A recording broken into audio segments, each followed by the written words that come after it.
Hello, I'm Todd Hall, President and CEO of TrueLiant. As we mark our 70th anniversary in 2022, we reflect on a rich history that would not be possible without the support of the great city of Winston-Salem. From our humble beginnings in 1952 to the present, where we will soon serve over 300,000 members, hire our 1,000th employee, and exceed $4 billion in assets, to a future poised for continued growth. I am proud of the work we are doing together. TrueLiant is grateful for and remains committed to Winston-Salem and all of Forsyth County. Welcome to the Greater Conversations podcast. I'm Deetra Miller, the Director of Member Relations and Engagement at Greater Winston-Salem, Inc. We'll use this platform to showcase our local businesses, our community, and their stories.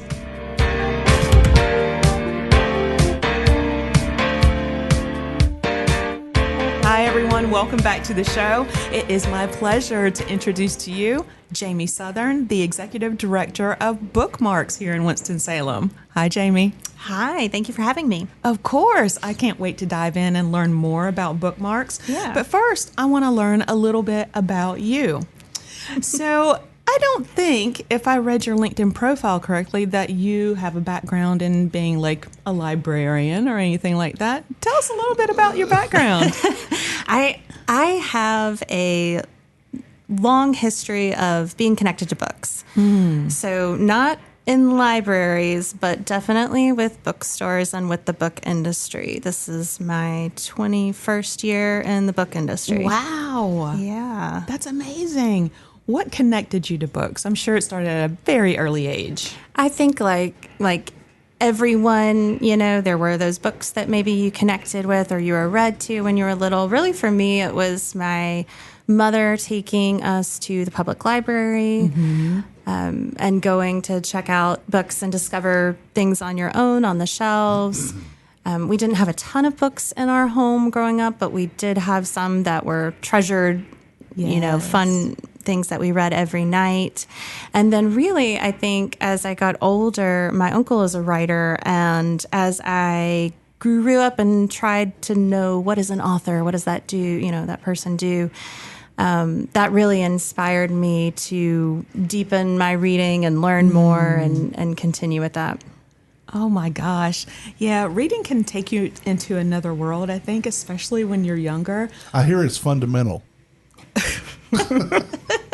Exactly. You're absolutely right. I've heard that too. And I think writing is its own way of escape as well. That's right. Here's a fun fact that not too many people know about me, except for my high school and middle school classmates. I used to write plays instead of doing my homework sometimes. How fun! So, yeah, I even had like a series going on for a little while that involved two of my classmates and their love for each other. But anyway, yeah, that was a lot of fun. I love it. Because your uncle was an author, did you ever think, I want to go into that industry as well? I want to write.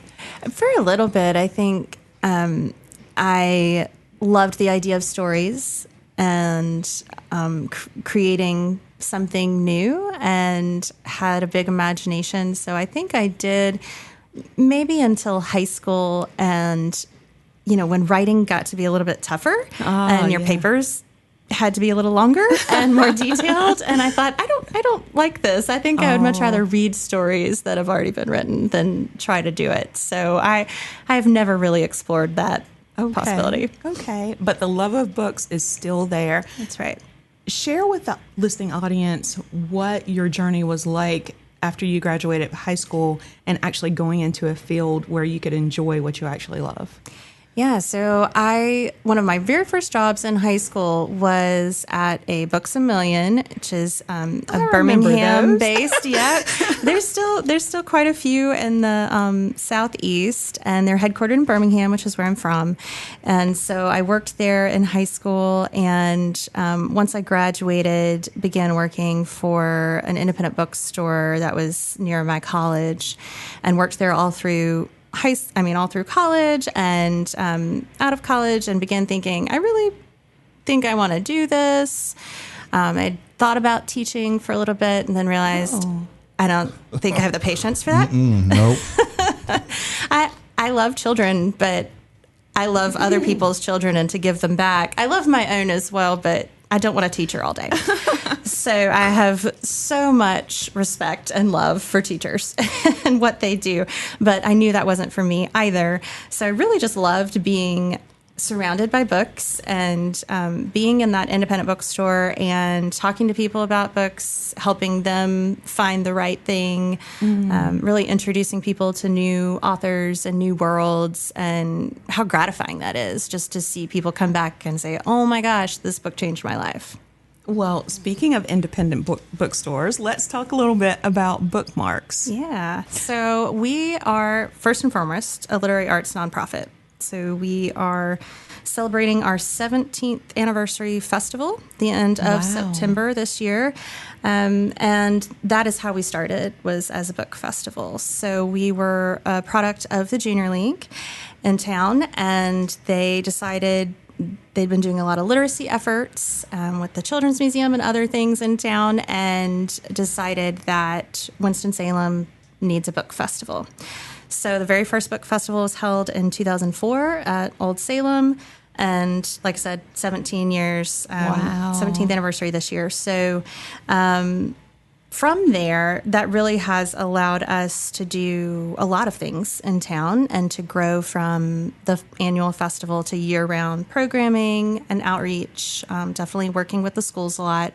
And then a few years ago, we started thinking, well, downtown Winston-Salem doesn't have an independent bookstore, and that's something that most cities our size have, at least one. And there was a lot of desire for one, to have one. And we thought, how much more could we do if we had a space of our own? And we didn't have to rent a venue or an auditorium or something for every little thing that we wanted to do. We could have book clubs, we could have story times, we could have lots of author talks and gatherings, and if we had our own space. So we started planning in really 2015 and 2016, and then we opened July of 2017. So it just celebrated 5 years this summer. Wow, congratulations. Thank you. So talk about some of the programming. Well, let's start with the schools, because that's so important for kids to really get into reading, so it expands their knowledge and just their creativity and their curiosity. So talk about some of the programs you have with the local schools. I think we've always been really tied to kids and introducing kids to books in the community. So that really started with the very first festival, and we've continued it through all the years. So every time authors come to visit, we like to ask, can you do a school visit? And some do and some don't. And obviously it's been hard through the pandemic to try to figure that out a little bit. But we love having author talks with kids. It's so fun to see the kids light up and they meet a real life author. And maybe what's even more important than that is that kids can walk away from that experience thinking, oh, I have a story to tell. You know, maybe I can be a writer. Maybe I can tell my story. Yes. You know, learning that everybody has a story. Everybody's story is important. And we love just what comes after that visit as much as having the actual author visit. Oh, that sounds like so much fun. What about some of the other programs you have for kids and maybe adults like me? Yeah, sure. So, you know, like I said, with the addition of the bookstore, it really has, made the whole Bookmarks organization grow so exponentially over the last 5 years. We've been able to do so much more. So we work with a ton of community groups in town, a lot of our fellow nonprofits and arts groups and all kinds of people to host various events throughout the community, as well as in our space. We've tried all kinds of different things, from plays and poetry readings and that sounds fun. Dance and all kinds of fun things. So we really love to say that everything is connected to books. So, you know, if you might not consider yourself a reader, maybe you would be drawn to a program that we have that is about local history. and a local historian has written a book and we can introduce you that way. So it's really about connecting people to those books and authors and stories, and helping people realize the interconnectivity that stories have for all of us in this world, in this community. So we do a lot of programs every month that are free, held at the bookstore. We have a lot of visiting authors that come through, lots of people from all over, really, from all over the world that are touring in the U.S. We're very lucky to get some high-profile authors that come through that maybe do only 4 or 5 visits a year. Wow. And we're one of the stops on the tour, and that has been very fun to see. But it's also really fun when we launch a local author's book in the store as well. So lots of various talks with authors, story times with kids. We've recently started a field trip program where kids can come to the store from their school, and that's really cool to see the kids experience a bookstore for the first time. So really, if there's anything that we can do with our space, we want to try it at least once. So, Jamie, I have a question. I've always wondered this. So when there are authors doing a book tour, do they contact you to be a stop, or do you contact them to say, please come stop by here? Yeah, that's a really good question. So programming is tricky, especially the way we do it. So because we're a nonprofit and because we're a bookstore, we don't have a lot of money to pay for speakers the way some speaker series might at colleges or, various institutions. So we work with publishers to have authors come who are on book tour. So it's usually brand new, recently released books. Authors are generally contracted with their publisher to do a set number of stops for each book. And it's really critical that the first couple weeks of those stops on the tour, that sales are really good. That helps them hit bestseller lists, get lots of media buzz, and also ensures that the authors are going to have another book published, which is what they're sometimes most concerned with. So we have really... It's hard to have a writing career if your career ends after one book. Yeah. Exactly. So we work with publishers really closely to identify books that we think would be of interest in the community, first and foremost. Authors that we know people come in and ask about, talk to us about, maybe some authors we've had before that have had really great events. Sometimes it is asking them specifically. Sometimes it's them contacting us out of the blue as well. This year when we hosted James Patterson at the beginning of June, we did not specifically request him. That was somebody that, they reached out to us about. Wow.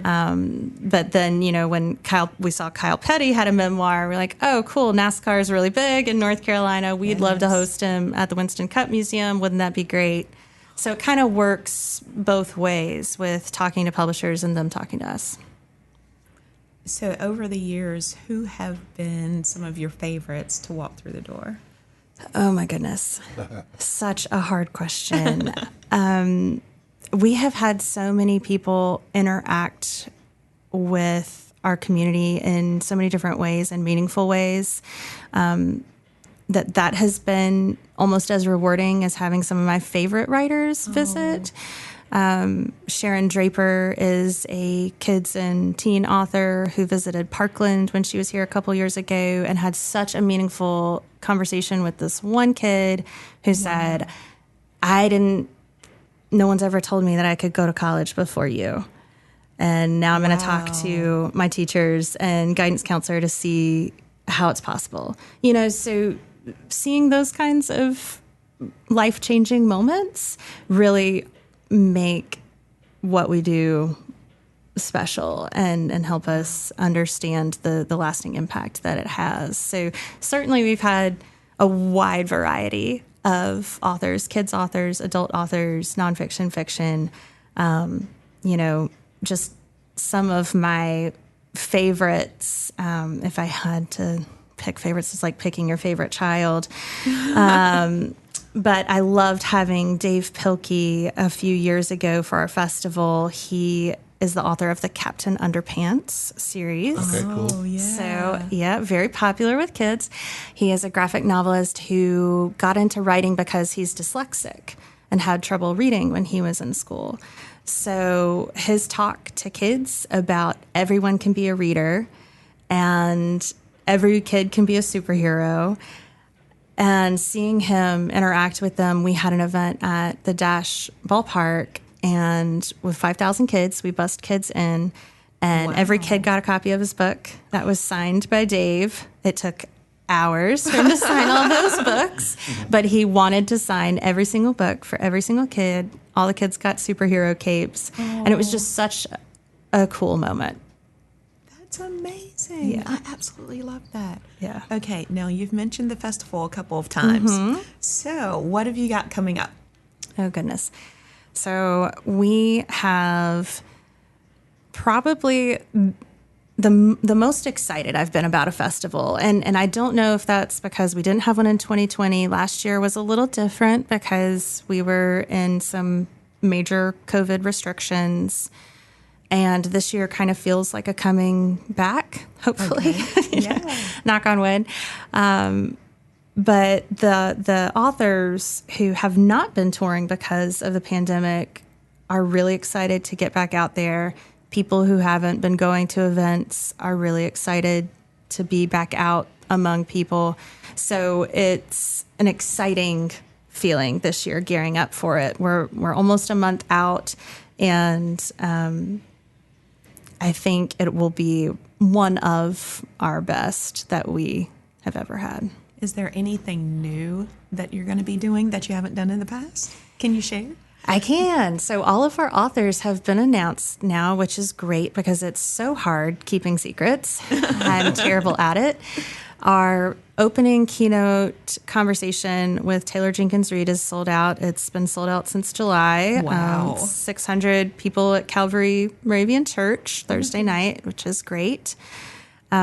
We have some fun events Friday with the community. Friday is really when we do all of our school visits, so we're lining all of those up now. We should probably have about 40 schools impacted on the Friday of the festival with visits.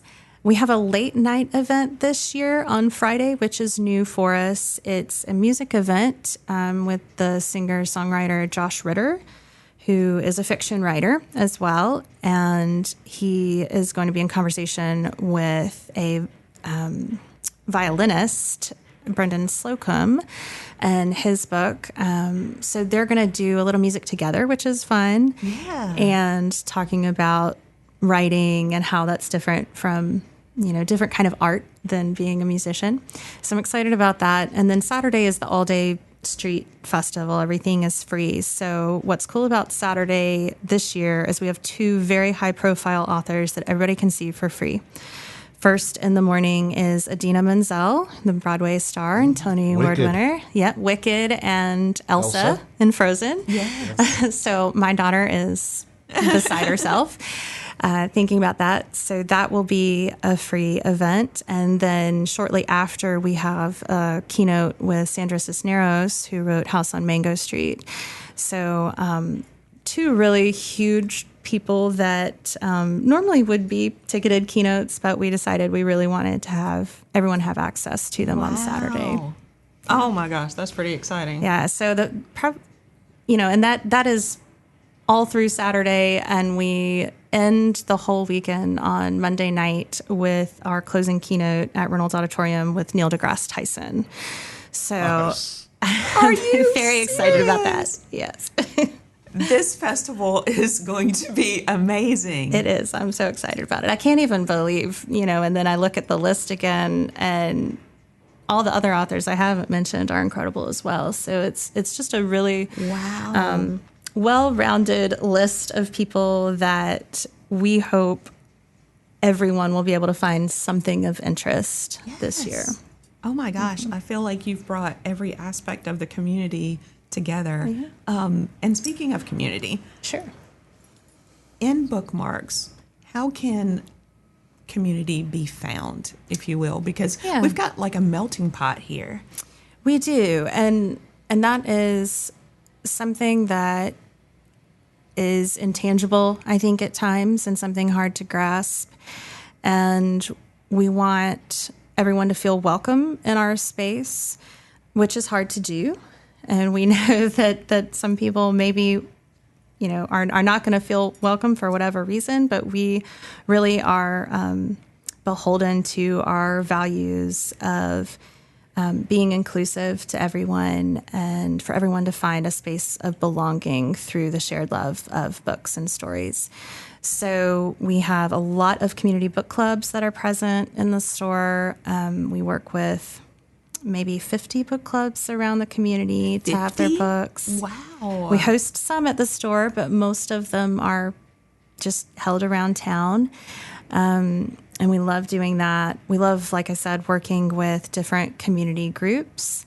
So whether it's Muse Winston-Salem and Face to Face coming up, and they have collaborated with us on doing a pre-event book talk before every face-to-face speaker this year in their series. So finding ways to create conversation around what's going on in town, I think, is really important. We had one last night with Trellis, and they're gearing up for their fall annual speaker series. So we did a book club talk at the store about that book. So we love having that continued conversation and ways for people to connect through us with whatever else they're interested in and involved in town. I love it. Bookmarks is going to be like my new gathering place. Do you have coffee? I believe there's coffee next door. We do have coffee next door. We do have coffee next door. Yeah, we're very, very fortunate to share a building with Footnote, which is owned by Foothills, and that is their event space and coffee shop. So it's very good to have coffee in the morning and beer in the afternoon. Yes, it is. Our beer connoisseur over here, producer Tim. But that's fantastic. Okay, so I want to know, did we touch on everything that you want to share with everyone listening today? Did we miss anything? I think it's interesting still to me. I've been in Winston-Salem for almost 15 years and instantly fell in love with this city. I think the community has so much to offer. There's a lot of great people doing a lot of great work, and we're so excited to be a part of that. I think a lot of people don't realize either that we're a nonprofit, and they might come to us through the bookstore and not realize that we have all these other things going on, which I can understand because it's weird to have a nonprofit bookstore. There are not many of us in the country, and there are none who do exactly what we do with our festival and everything. So really just trying to help everyone in the community understand that, like I said, whatever you're involved in, there's a way for us to either help you or further connect you in town through books. I love that. And for folks that want to get more involved and maybe give to your nonprofit, how do they do that? Absolutely. Yes. Thank you for asking that very important question. Well, we are always looking for volunteers, first and foremost, and love having people help us with all the various things that we do. So whether it's volunteering or donating, for sure, to one of our many programs and outreach initiatives that we have, the best way to do that is to visit our website, which is bookmarksnc.org. Perfect. And, you know, a lot of people like this social media thing. Are you guys online? We social? are. We are on Facebook, Instagram, and Twitter at bookmarksnc. Fantastic. Oh my gosh, Jamie, this is amazing. I've learned so much, and I'm really excited about Festival too. Good. I hope so. I hope you'll come. I will, for sure. Well, everyone, thank you so much for listening today. And again, don't forget to go to bookmarksnc.org to learn more. Until next time. We know know you enjoyed this podcast today. So join us for the next episode of Greater Conversations. By the way, you can follow us on social media. We're on Facebook, Instagram, Twitter, and LinkedIn. Be sure to smash that subscribe button. Also, be sure to visit our website at winstonsalem.com. The views and opinions stated in this podcast are solely those of the contributors and not necessarily those of our sponsors, distributors, or hosting companies. This podcast is copyrighted and cannot be reproduced without expressed written consent of Greater Winston-Salem, Inc. or your toast.